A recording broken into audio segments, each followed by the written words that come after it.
solo.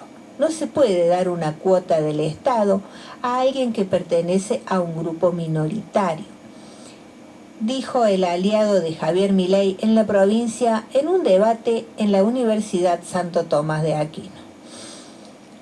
Bueno, ya sabe la gente, ¿no? A quién no tiene que votar. El domingo a las 21 se realizará el segundo debate presidencial, organizado por la Cámara Nacional Electoral. Será en la Facultad de Derecho de la Universidad de Buenos Aires, la UBA. Participarán nuevamente Massa, Milei, Bullrich, Breckman y Schiaretti. Discutirán sobre 3 temas: seguridad, trabajo y producción y desarrollo humano, vivienda y protección del ambiente. Este último tema, al igual que derechos humanos la semana pasada, fue elegido por la ciudadanía mediante una votación. Será moderado por Mariana Verón, Marcelo Bonelli, Soledad Largui y Sergio Rullier. Unión por la Patria convocó a una sesión en la Cámara de Diputados para el próximo martes. En la sesión se debatirá el programa Compre sin IVA, mediante el cual se descuenta el IVA a quienes compran productos de la canasta básica y pagan con tarjeta de débito.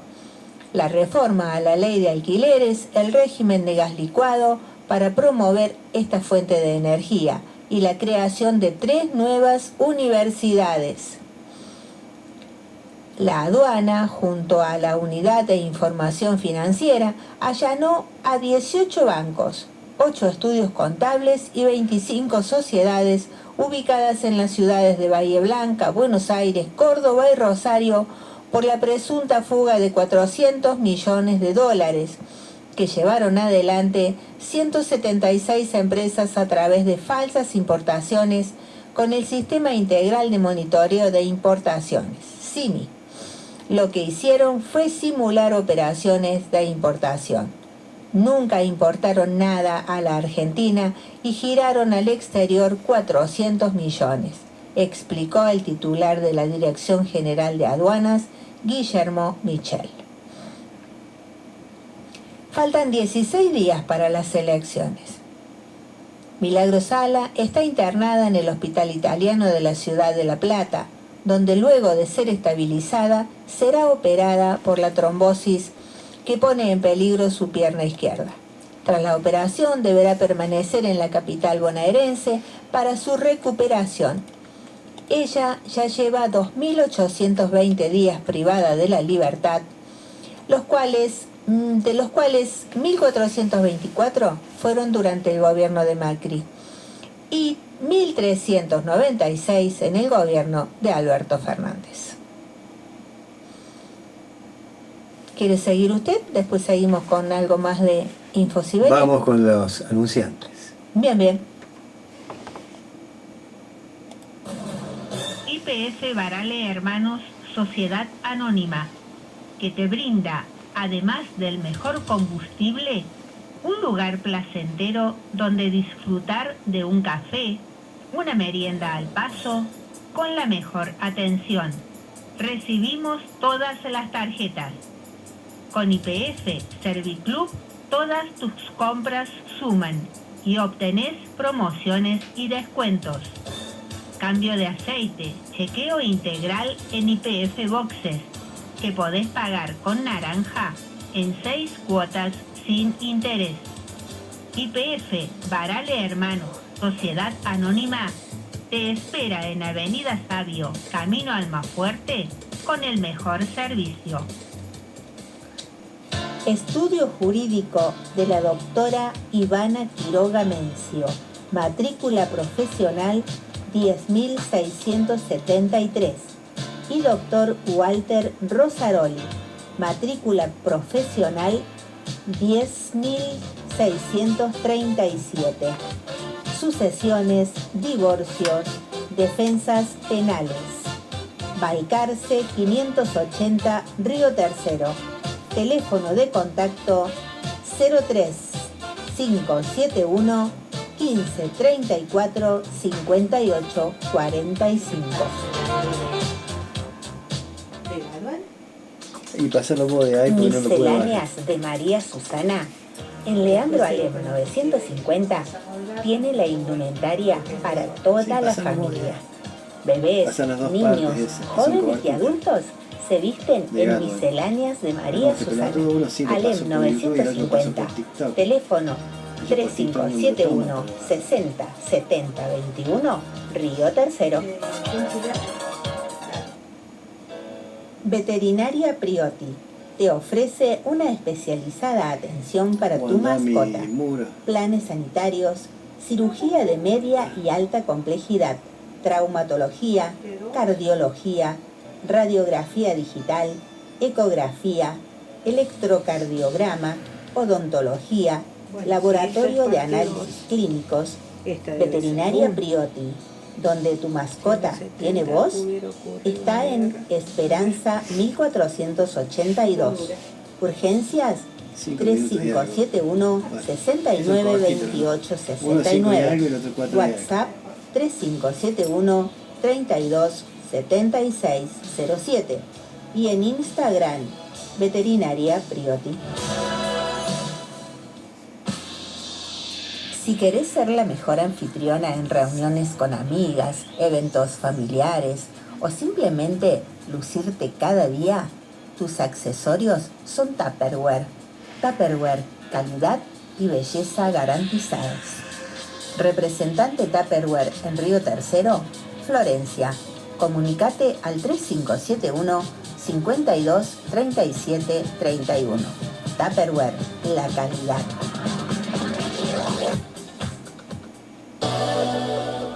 Estudio Jurídico Nicolás Martín Capellini. Asistente en Ciencias Jurídicas, procurador, abogado, escribano. Diplomado en Derecho Procesal Civil, Derecho Laboral y Previsional. Matrícula profesional 10357. Nueva dirección, Vélez Arfield 515, primer piso A. Correo electrónico dr-abogado@hotmail.com.ar. Turnos al 3571 1551 22 66. Lunes, miércoles y viernes de 17 a 20 horas. Marcos y Ariel, desmalezados, podas, extracción de árbol. Teléfono WhatsApp 3571 456 295.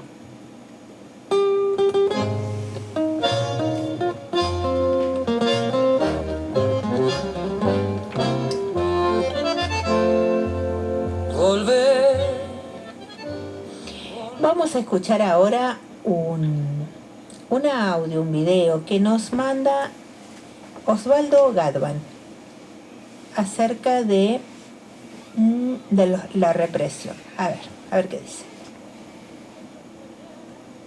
¿Te preguntaste en serio por qué se produjo el golpe de Estado del 24 de marzo de 1976?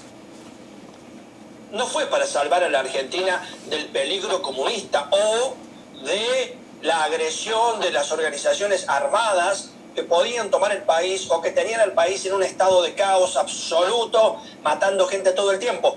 Las organizaciones armadas efectivamente existieron, aún existían y habían realizado actos de terrorismo, claro. Pero para marzo del 76 habían sido derrotadas, estaban totalmente diezmadas. El grueso de sus combatientes habían sido o muertos en combate, o secuestrados y asesinados, o se habían exiliado, o estaban presos públicamente presos en cárceles del Estado argentino. No eran un peligro de carácter militar para la República Argentina. Además, es el gobierno de Isabel el que coloca a las Fuerzas Armadas a cargo de la represión de los grupos, especialmente por los que se han establecido en la provincia de Tucumán, que es el único centro, el único foco donde hicieron pie grupos armados en la Argentina de esos años. y los aniquilaron, concretamente. De modo que decir que necesitaban tomar el poder para derrotar a los grupos armados es falso, porque el poder político ya les había dado los instrumentos legales, jurídicos, técnicos y materiales y operativos para que llevaran adelante esa lucha. Y en 7 u 8 meses redujeron a la mínima expresión las fuerzas de las organizaciones armadas. Era cuestión de meses para que terminara definitivamente la lucha armada en Argentina. No dieron el golpe porque tenían las manos atadas y no podían luchar contra las organizaciones armadas. Pudieron hacerlo, totalmente que pudieron hacerlo. ¿Qué tenía que ver la lucha contra las organizaciones armadas con quedarse con el Banco Central o con el Ministerio de Economía? En realidad, ellos fueron por el Banco Central y por el Ministerio de Economía principalmente, fueron por el poder global. Te voy a poner ejemplos concretos. Cuando Isabel todavía era presidenta, vinieron un grupo de la empresa Ítalo, una empresa que generaba energía eléctrica, generación y distribución, principalmente de energía eléctrica, que operaba en el área metropolitana, a proponerle al gobierno de Isabel que el gobierno comprara la compañía Ítalo, Ítalo Argentina de Electricidad. ¿Quiénes eran parte de esa gestión? Martínez de Oz, los hermanos Aleman, Guillermo Walter Klein. Isabel les dice que lo que pretendían por la empresa era una barbaridad y que no la iba a pagar porque tenía un sobreprecio descomunal que más o menos era el doble de lo que la empresa costaba. Isabel les dice no. Y manda a hacer un estudio al gobierno, a los técnicos del gobierno, y dictamina que efectivamente el precio debía ser más o menos la mitad de lo que pretendían los accionistas y sus representantes. Un año después, Isabel estaba presa y la empresa era comprada por la dictadura. Mientras Isabel iba a la cárcel, Martínez de Oz asumía como ministro de Economía, Aleman como secretario de Hacienda y Guillermo Walter Klein como secretario de Programación Económica. No alcanza para que te des cuenta. El gobierno peronista apenas llegó, fomentó la actividad de la Junta Nacional de Granos. La Junta Nacional de Granos se encargaba de comprar a los productores, especialmente a los pequeños y medianos productores, granos. ¿Para qué? A veces para hacer un abastecimiento del mercado. Oh, qué lástima. ¿Se cortó? Y a lo mejor continúa en el otro. Sí, ahí lo busco. A lo mejor continúa en el otro Ponete audio. alguna musiquilla. Así es. A ver, acá nomás sigue la parte 2, a ver.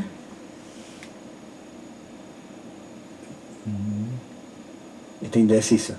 Sí, tienes esos gatos, andale. Upa, ¿No sale? no sale. Todavía está. Sale, no sé por qué. A ver.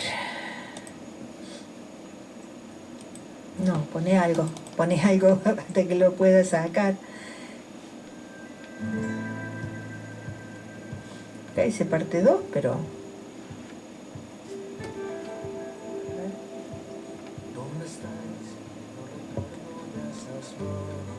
¿Quién? Las guitarras y el poema, Dios. las que abrazaban mi espalda, las que muestran sus cadenas. ¿Dónde está la vieja escuela? Muy alto y muy lejos fuera. ¿Sale? Ahí tendría que salir. ¿Dónde duermen los futuros? A ver si sale. Corazones de pantera van de camino Tiene a 18 terminar. comentarios. Destino a nunca de mis cartas, de camino a la terminal. Ahí está. Pero ahora quiero pararlo.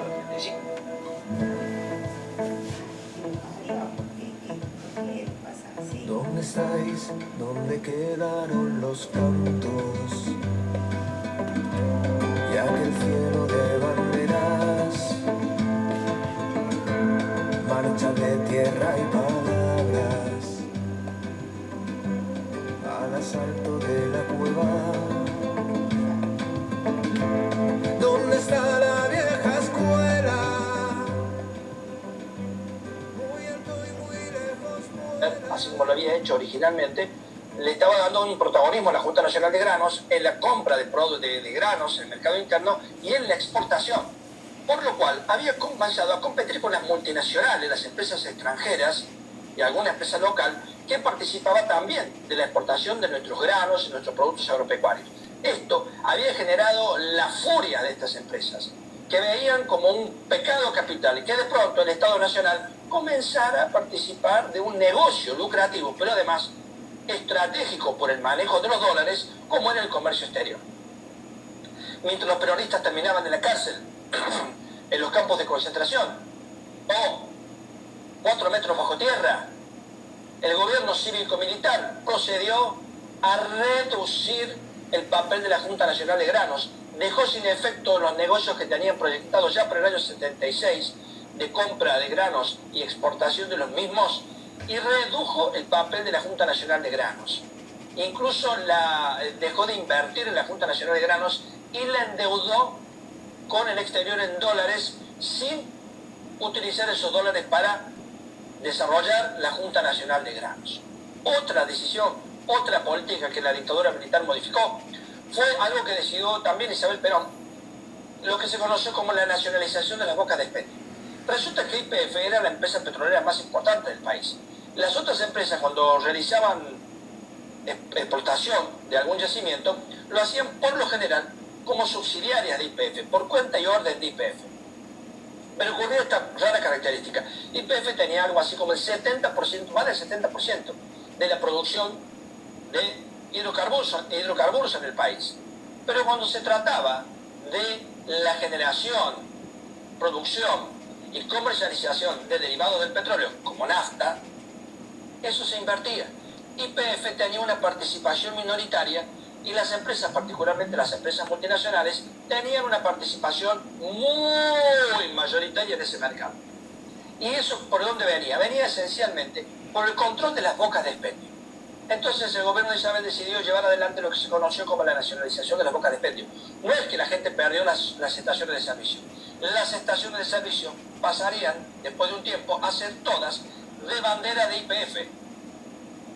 Y de esta manera las empresas que operaban en el negocio, no tanto de la destilación, como sí de la importación de naftas, históricamente Shell, ha sido para el país, y lo sigue siendo, un consumo innecesario de dólares en muchos casos, porque es una gran importadora de naftas. Bueno, eso generó el odio de las compañías petroleras, por supuesto, que rápidamente recurrieron a la justicia para demorar la puesta en funciones de esa decisión. ¿Por qué? Porque tenían la esperanza de que iban a poder llevar adelante una conspiración para derrocar el gobierno. Es así que un año después de que Isabel tomó esa decisión, Isabel estaba presa, los ministros que la apoyaron estaban presos, los legisladores que la apoyaron estaban presos, y las multinacionales finalmente vieron cómo el gobierno cívico-militar derogaba la decisión y preservaban la hegemonía en el negocio más rentable de la actividad hidrocarburífera, como era la venta de las naftas. Claro, fue claro para qué dieron el golpe de Estado, pero puedo seguir con un montón de cosas más. La ley de contratos de trabajo de 1975 puso en pie de guerra a las grandes corporaciones, que como hacen hoy, pusieron en marcha la suba de precios para generar inflación y boicotear al gobierno con la esperanza de que por favor el gobierno cayera de una buena vez. ¿Para qué? Para ellos tener la libertad de disponer de nuestros recursos, de nuestros salarios y de nuestras jubilaciones, como lo habían hecho a lo largo de los 18 años de proscripción del peronismo, y como lo hicieron justamente a partir de la dictadura cívico-militar, que como era una dictadura, a vos te metías preso, pero a los empresarios les liberaba el negocio, liberó los precios, y la inflación no por eso bajó, por cierto. Otro logro, otra conquista que quería un sector empresario y que el gobierno del peronismo era un obstáculo para conseguirlo y mediante la dictadura lo consiguieron. Pero hay más. YPF había logrado llevar adelante una gran tarea de exploración. La tarea de exploración es carísima y a veces no es rentable, puede resultar sin ningún beneficio económico. Era algo en que el pueblo argentino había invertido a través de YPF, que en esa época era 100% estatal. Bien, las empresas particulares tenían una codicia sobre una serie de campos petrolíferos que YPF había descubierto como posiblemente lucrativos. El gobierno peronista no había aceptado entregar, ceder a estas empresas particulares estos campos y había decidido que fuera YPF quien los explotara en forma directa o ver cómo alguna empresa podía ir como contratista de YPF. El gobierno peronista tomó esa decisión. Un año después, los peronistas llenaban las cárceles y 10 empresas, entre ellas el grupo Macri, se llenaban los bolsillos, quedándose sin poner un solo dólar con 10 campos petrolíferos que en pocos años llegaron a significar el 37% de toda la producción petrolera de la Argentina. ¿Entendés por qué dieron el golpe de Estado? Y como te digo, puedo seguir, como por ejemplo cuando dejaron de lado la ley de contratos de trabajo, que creo que te lo dije recién. Sí, las leyes de contratos de trabajo. Los aportes patronales.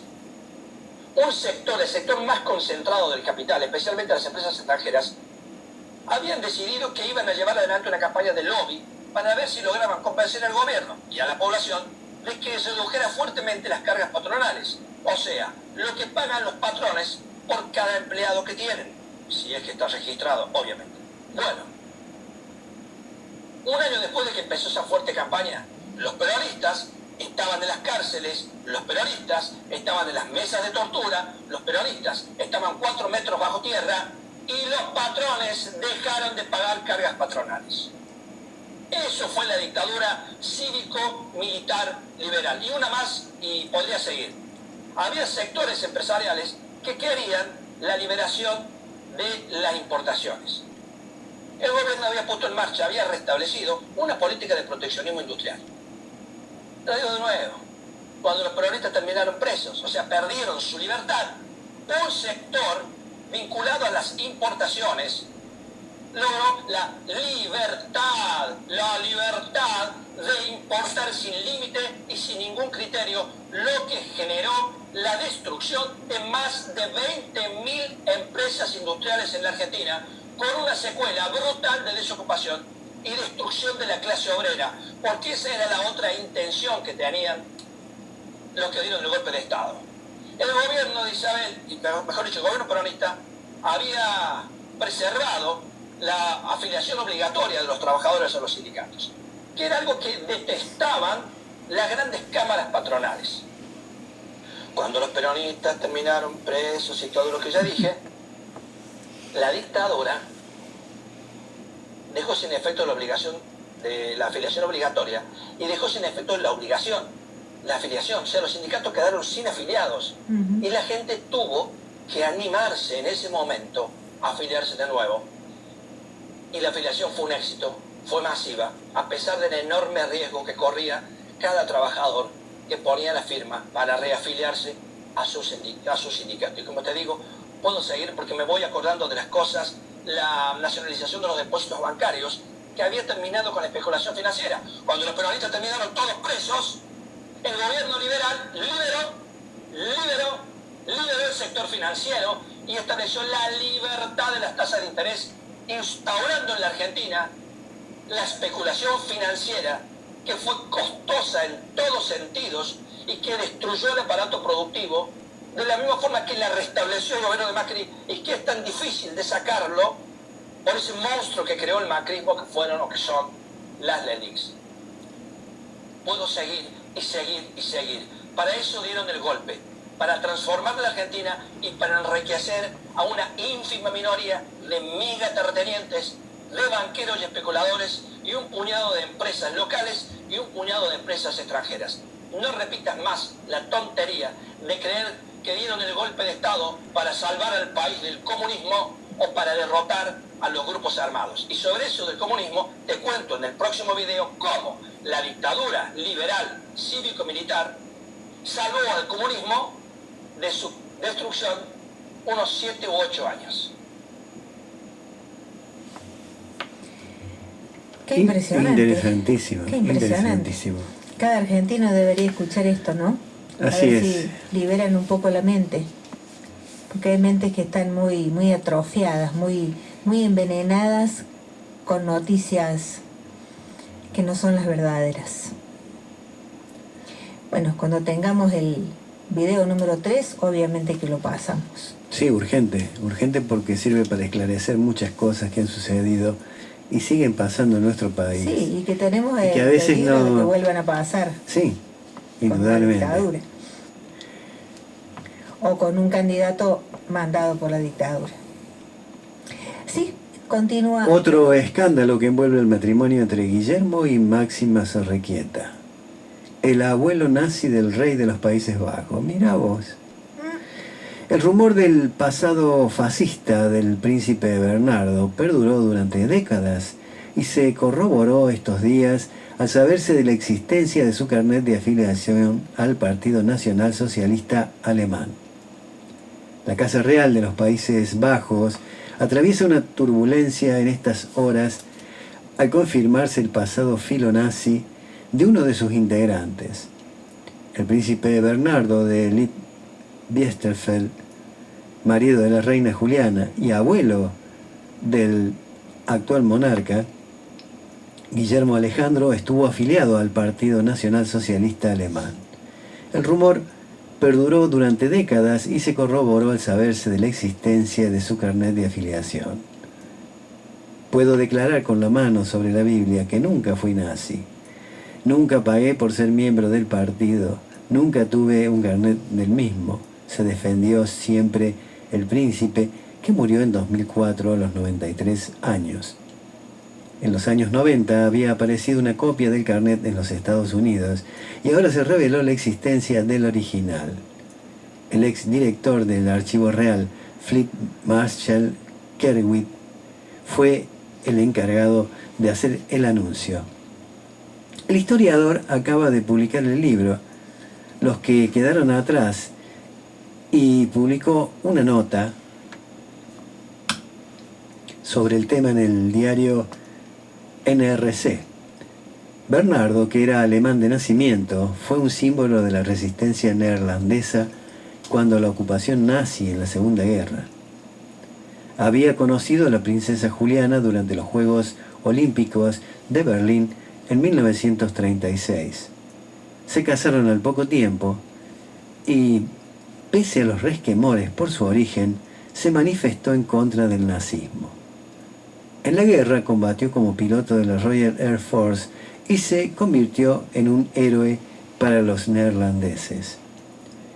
Cuando apareció la copia del carnet y negó la afiliación, el consorte sí admitió su pertenencia a 2 milicias vinculadas al nacionalsocialismo en su época de estudiante. Sostuvo que si no lo hacía, no se podría haber graduado. De acuerdo a lo que se informó ahora, el carnet que se descubrió era parte de un expediente alemán con una nota firmada en 1949 por el general Lucius Clay, uno de los responsables del ejército de Estados Unidos en la administración alemana tras la victoria aliada. En esa nota, dirigida al príncipe, Clay admitió haber guardado el carnet en su caja fuerte. Se ha ganado el derecho a destruirlo usted mismo, añade. Para Marshall Kerwin, el carnet fue copiado antes de entregar el original a Bernardo, y ese sería el origen de la copia que dio pie a las suspicacias. Antes de que lo envolviera la polémica por su cercanía al nazismo, Bernardo afrontó una situación controvertida: su rol en el escándalo Lockheed. En 1976 se supo que había cobrado una comisión de más de $1 millón para que la empresa aeronáutica de origen estadounidense pudiera tener una posición privilegiada en la compra de aviones de combate por parte del gobierno de los Países Bajos. La reina Juliana amenazó con abdicar si el consorte era procesado y eso frenó la acción judicial. Ahora la sociedad neerlandesa vuelve a asomarse al pasado oscuro del príncipe, así como cuando se cuestionó a Jorge Zorrequieta, padre de la reina Máxima, por haber sido funcionario de la dictadura de Jorge Rafael Videla en la Argentina, lo cual llevó a que no lo invitaran a la boda en el año 2002.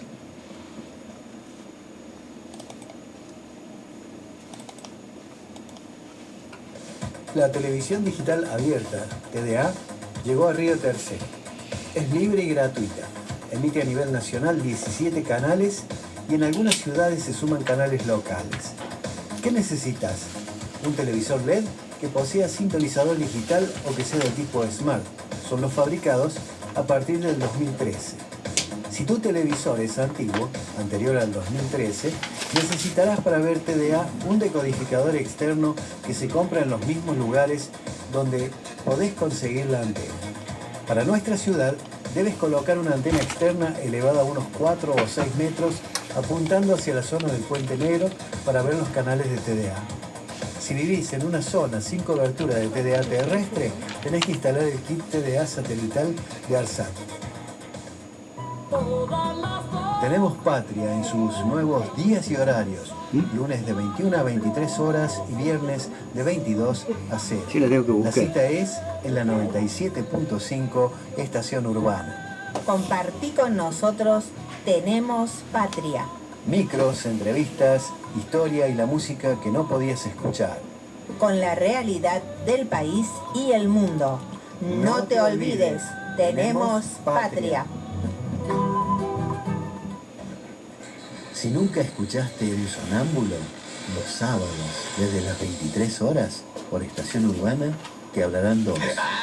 Sonámbulos, con música, poemas y algo más. Todos los sábados, de 23 a 2, por la 97.5. Declaración de familiares y compañeros de los 12 de la Santa Cruz. Repudian los dichos de Javier Milei cuando dijo que volverían a cometer las mismas aberraciones.